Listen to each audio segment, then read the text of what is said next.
que está um supor ou se poner um caso?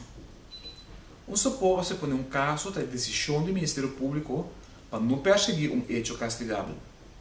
A base de assim chamar princípio de oportunidade beginsel, o Ministério Público por diferente razão, decidir não perseguir um suspeitoso.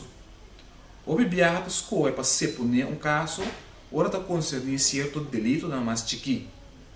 Está possível também, quando tem suficiente prova, que está bota que tem stop com a persecução. Também pode otorgar um supor de certa condição. Assim, ele espera de por quanto é autor de comportação similar no futuro.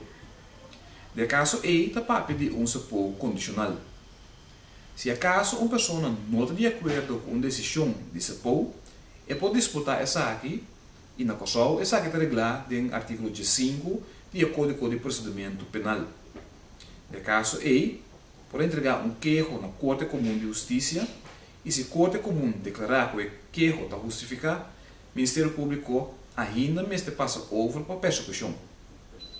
Um supor não significa o final de uma persecução penal, é decir, não é um veredicto final de um juiz. O Ministério Público ainda vai over na persecução, te assinalou que o enjuiciamento penal ainda está possível.